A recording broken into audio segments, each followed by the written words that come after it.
আল্লাহ প্রশ্ন করছেন, আলাইসাল্লাহু বিকাফিন আবদা, আমি কি আমার বান্দার জন্য যথেষ্ট নই?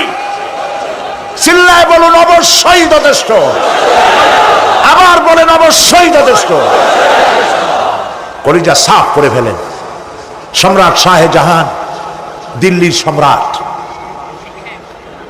হাবিজাবি সম্রাট না, দিল্লির সম্রাট। এখন কোথায়? কবরের মধ্যে। কবি বলতেছেন, শাহনে জাহাঁ কো जिन्हें फकर से देते थे बाज, शाहने जहां को जिन्हें फकर से देते थे बाज, वाज कब्र में है सूरह अलहम्दु की मोहताज। সারা ভারতবর্ষ যারা ট্যাক্স দিয়ে নিজেকে সৌভাগ্যবান বলে মনে করত, সে আজ কবরের মধ্যে ভিক্ষুকের মতো সূরা আলহামদুর মতো একটি সূরার মুহতাজ হয়ে ভিক্ষুকের মতো শুয়ে আছে। সম্রাট শাহজাহান মসজিদে বসে আছে, এক ফকির ঘুরতেছে। লোকেরা কয়, ছোটবেলা থেকেই তোমার খয়রাত করতে দেখলাম, ভিক্ষা কি জীবনেও যাবে না তোমার? লোকটি বলছে, আমি ভিক্ষা করবো ছাড়া আমার উপায়টা কি? এই লোকটি, আমি ভিক্ষা করা ছাড়া করবো কি? লোকেরা তো আমার 4 টাকা 50 টাকা 100 টাকা দেয় না, 4 আনা 5 আনা 1 টাকা এই আমার দেয়, এ দিয়ে আমি বড় লোক হবো কেমন? লোকটি বলছে, আচ্ছা দেখো, তুমি তো জায়গা মতো যাইতে পারো নাই, বাদশার কাছে যাও, এমন দেওয়া দেবে জীবনে আর খয়রাত করা লাগবে না।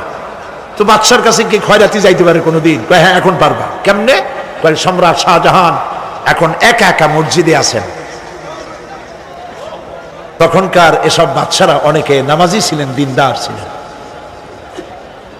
ফকির দরজার কাছে দাঁড়াইয়া দেখতে পাচ্ছে কেউ নাই, দেহরক্ষীরা দূরে দূরে দাঁড়ানো। বাদশাহ মসজিদের ভেতরে বসে হাত তুলে ঝুলতেছে আর কাঁদতেছে, চোখের পানি দিয়া দাঁড়িয়ে ভিজে ভিজে পড়ছে। এই দৃশ্য অনেকক্ষণ দেখলো ফকির। কিছুক্ষণ পর সম্রাট শাহজাহান মসজিদ থেকে বেরিয়ে আসছে। ফকির বলছে, আসসালামু আলাইকুম হুজুর। তিনি বললেন, ওয়ালাইকুম আসসালাম, চলে গেল। বাদশা বলল, আমার কাছে তো কেউ আইসা কিছু না চাইয়া তো যায় না, এর দেখলাম খয়রাতির মতো কিছু চাইলো না, বেটা ভয় করলো নাকি? হ্যাঁ মেয়ে এদিকে আসো। আসছে। ভয় পাইছো? কয় না, ভয় পাইনি। তো কিছু যে চাইলে না? ফকির বলছে, জাহাপানা সত্যিই কিছু চাইতে আসছিলাম, তারপর চাইলে না কেন?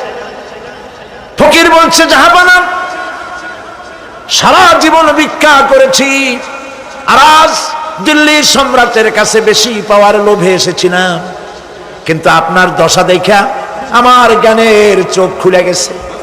আমি লক্ষ্য করে দেখলাম, আমি সম্রাটের কাছে চাইতে এসেছি, হাত তুলি নাই, বিনয় প্রকাশ করি নাই, চোখের পানি ফেলি নাই, কিন্তু লক্ষ্য করে দেখলাম দিল্লির সম্রাট আমার চাইতেও বড় ভিক্ষুকের মতো। আবার কোন সম্রাটের কাছে হাত তুলে কান্দে? আমার জ্ঞানের চোখ খুলে গিয়েছে, আমি বুঝতে পেরেছি সম্রাট কান্দে যেই সম্রাটের কাছে, তারে ছাড়া আর কারো কাছে জীবনে চাইব না। এই কথাই সূরা ফাতিহায় প্রত্যেক দিন পড়ি, বুঝি না কি পড়ি।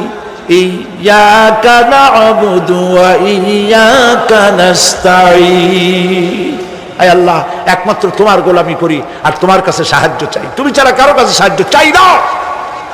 কলিজা সাফ করুন। কোন মরা পীর, কোন জিন্দা পীর আপনার মনের আশা পুরা করতে পারবে না, পারবে না।